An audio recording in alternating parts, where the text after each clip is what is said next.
All right, let's get started. We're going to be editing a video for a professional cat groomer.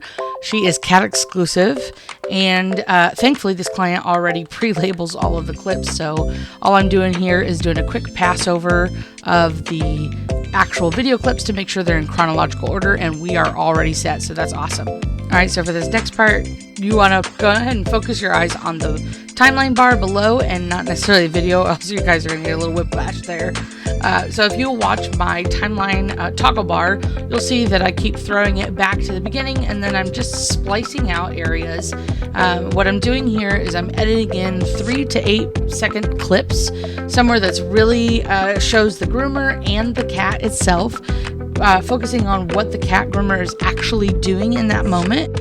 All right, once I've completed that, now I'm just zooming out, making sure that I can see the entire timeline, and I'm going through and I'm dividing it up by using my 2 track lines to divide whether it's pre-groom, post-groom, during drying, during the bath. This helps give me a visual representation of how much of the groom, of different portions of the groom, is being dedicated in this video, since we only have 3 minutes to work with here.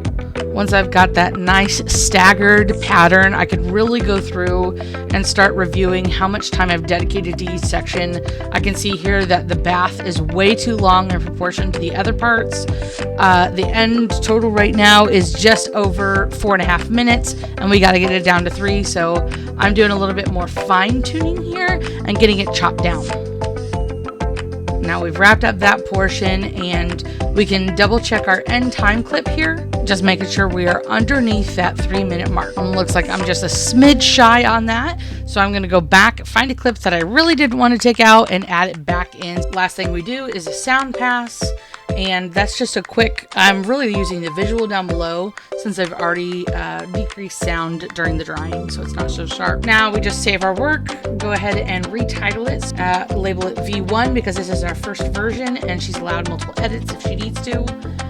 Then we're going to go ahead and export that in the correct settings for her to use on her TikTok channel. Go ahead and export that video. Now that about wraps it up for this video. We loved having you along on this Pixel Pet Pro edit. Tune in next time to see more behind the scenes on pet professional content.